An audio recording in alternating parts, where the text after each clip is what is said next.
আজ যেহেতু ইফতারর আরও প্রায় 2-2.5 ঘন্টা আছে, তো আজকে গরুর মাংস কিছু আলু দিয়া, হয়তো অনেকদিন বুনা খাইছি, আজকে একটু আলু দিয়া রানবো, লগে থাকুক আপনারা ইনশাল্লাহ। ও বিসমিল্লাহির রহমানির রহিম। প্রথমেও দিলাম কিছু আদা রসুন, তারপরে দিলাম পেঁয়াজ,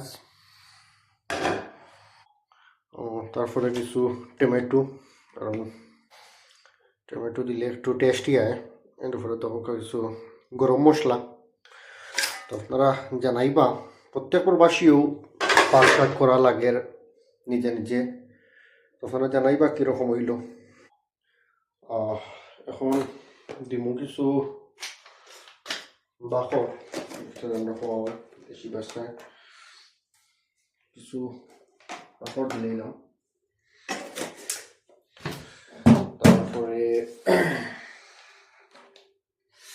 কিছু হলুদটা হয়তো একটু বেশি হয়ে যেতে পারে। তারপরে দিব কিছু মিক্স মশলাটা দিলে একটু আর একটু টেস্ট লাগে।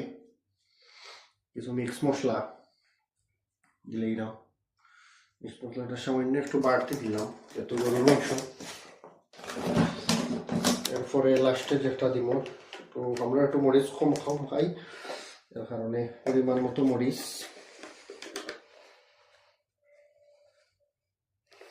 পরিমাণ মতো দিলাম একটু মরিচ। এখন দিলাই পরিমাণ মতো একটু লবণ, যেহেতু লবণ কম বেশ করা যাইব, আপাতত এক বাটি থেকে কিছু কম। আর যেহেতু সরিষার তেল নয়, সাধারণত সরিষার তেল দিয়ে কিছু ফাঁক করি গরুর মাংস, আজকে যেহেতু সরিষার তেল নয় একটু সোয়াবিন তেল ইউজ করবো। গরুর মাংস তো অনেক চিকনা আছে, দেখার কারণে আজকে একটু সরিষার তেল নাই ইউজ করবো। এগুলো একদম জানি না আপনার কাছে কিলা লাগবো, কিলা পাক করুন।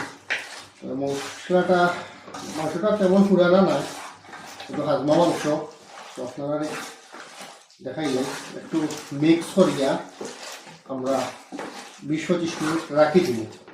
যদি মিক্স করিয়া 20-25 মিনিট রাখি দিই, মাংসটা আমরা তার একটু মাংসের ভিতরে মশলা হামাইয়া সব কিছু নরম হইব। তো আলহামদুলিল্লাহ আপনারা চেষ্টা করবেন। বিসমিল্লাহ।